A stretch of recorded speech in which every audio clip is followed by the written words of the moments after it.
I like everybody to pay attention to MSTV. It's the best TV station I've come across right now, and they are good.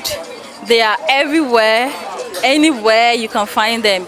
Go on Facebook, you see their page, they follow them, and you will like their everyday activities. Thank you very much. Developing countries that we are talking about, in the presence of these characteristics of no identity, no functioning address system, corruption, inefficient government, bureaucracy, non-compliance with taxes, dominance of cash payments, and financial exclusion, in the presence of these characteristics, you can have as many tax laws or tax increases as you want, but you are unlikely to achieve the goals of a significant increase in domestic revenue mobilization. The focus of economic management in many developing countries since independence has been on crisis management as a result of factors such as the collapse in commodity prices, increase in oil prices, debt unsustainability, macro instability, and so on. Governments have by and large not focused on these underlying features and characteristics that make the mobilization of domestic revenue difficult. We have been independent since 1957. When did we start really issuing national ID cards? Also, in other news, the National Health Insurance Authority says the Ghana card will soon be the sole document for the provision of services under the National Health Insurance Scheme at certified facilities. Chief Executive of the authority, Dr. Bernard Okoboy, brought this to the fore when he interacted with a cross-section of the media in his office. He advocated the need for all NHIS members to merge their two cards via the short code *929# in line with the NHIS agenda of One Nation, One Card for healthcare services. The National Health Insurance Scheme remains Ghana's leading vehicle to achieve universal health coverage by the year 2030. Moving on, some residents in the Lower Manyakobo municipality are calling on the government and management of the Electricity Company of Ghana to, as a matter of urgency, compensate people wounded and killed during the impasse over prepaid meters. The family of the late Thomas Party, who died from a gunshot wound in 2019, is one of the family's residents believe deserves compensation. He was shot during a demonstration over electricity bills in Odumasi Krobo.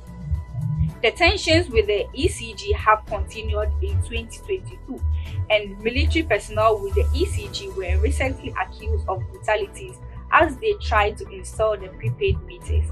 Some residents believe the unresolved issue of compensation is contributing to the current tension. Now to business.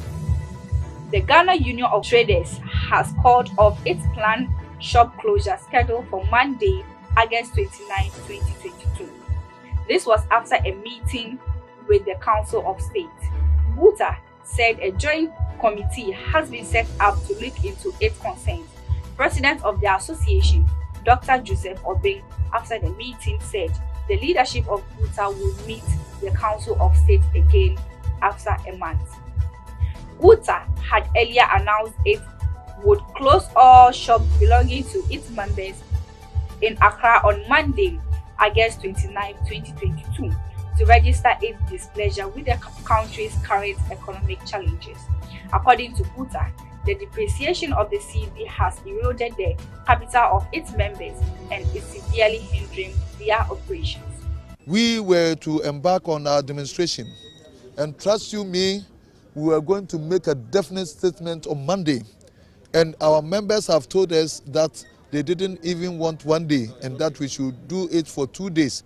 Thereafter, the regions were calling for 1 week, and that we were going to follow it up the following week with a closure. So that, because our problem is such that we need a solution, and that we need something that will give a pinch to the leadership. And that's what we wanted to do this. We were not going to do this out of malice. So when Council of State, out of its own wisdom, called us, we had earlier been called by the National Security, the Trade Ministry, and then also the Finance Ministry. And then we have had joint meetings and all that, and very interesting discussion were put on. And especially here too, we have been able to engage with the good council coming from our Council of State.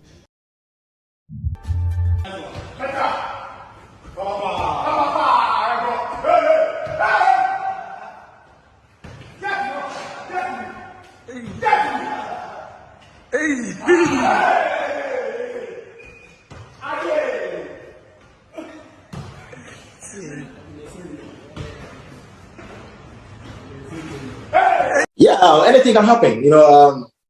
It has happened before. Talking about Cameroon, with Roger Miller coming back from retirement to play in the World Cup. But I haven't retired yet. I haven't announced my retirement.